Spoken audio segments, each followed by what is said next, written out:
Good afternoon, everybody out there on YouTube. Thanks for tuning in, checking out my garden. We're going to do an aquaponics update today. In my last video, I was working on adding the new fish tanks and plumbing all that into the system.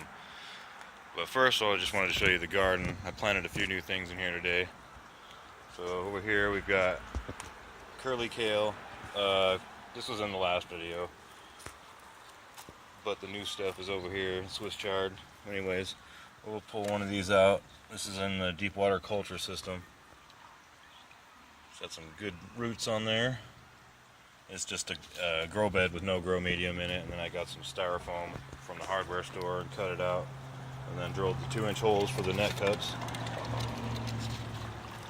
And then over here, here's the Swiss chard. I got this today and just planted these out. Some of them broke on the way home. I think I have a lead foot, not sure though. Over here we've got Black Beauty eggplant, and it's got one flower on it right now. It's alright, we'll take that. And then this guy, this is the white eggplant. It's got aphids on it, so I have my garden here, and then the ants are also gardening on my garden to harvest the aphids. There's one right there. I don't know if you can see that little guy, but he is a pest.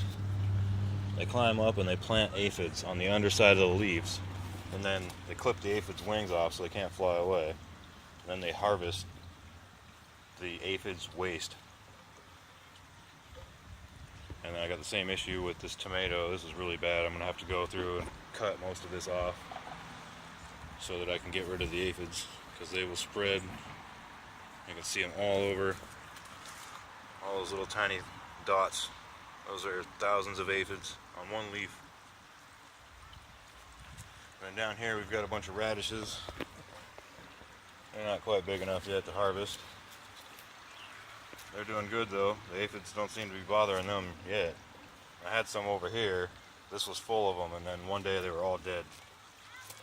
And at first I thought they were white snowball cauliflower, but turns out they were radishes. So what I have in here now is just some cabbage. I just planted these today. Got those from the local hardware store. And then up there we've got some cantaloupe. It's also been affected by the aphids, but it looks like the cantaloupe plant grows more new growth than the aphids can kill. So it's like a battle. We'll see what happens.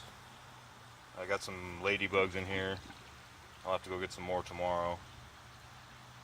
And then over here, if you notice, there's something missing right here. That's where the original fish tank for the system was. And by the way, I was using four pumps to run the whole thing with my old design. And now I'm only using one pump. And it sits at the bottom of the sump tank here. Pumps up, goes over here behind the biofilter. Here's the biofilter. Here's the the biofilter media. I think these are called K3 on Amazon. You can buy them by the gallon. I've got 10 gallons of it in here.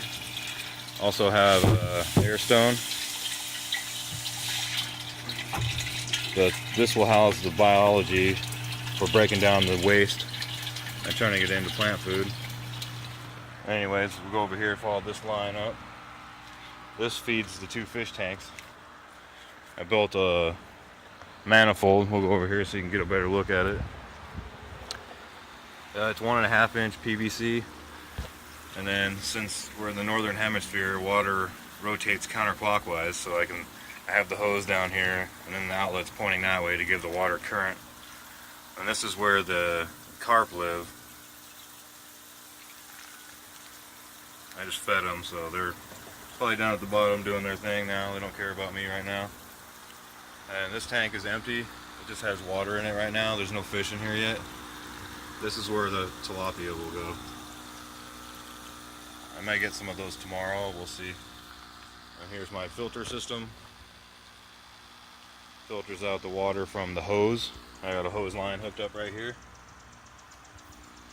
and the pressure from the hose is enough to force the water through the reverse osmosis and the deionizer.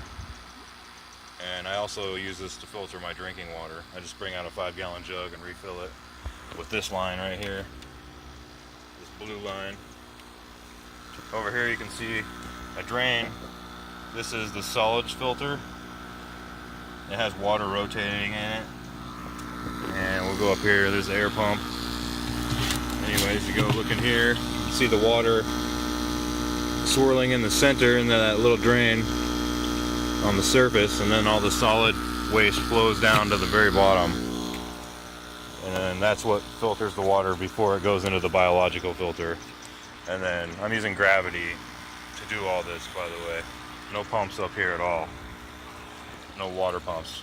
So this is the main outlet that goes right to the grow beds here.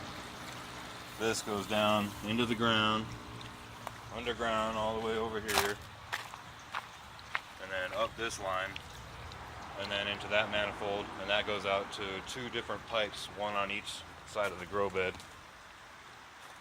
You can see I have valves on all these because since I'm using gravity to push water up, I have to adjust the flow in all of them to equalize it. Otherwise, most of the water would come out of the first 4 heads, and then the rest would just get a trickle. So I turn down the first 4 to equalize it all the way down. But that is the new system. Thanks for watching, you guys.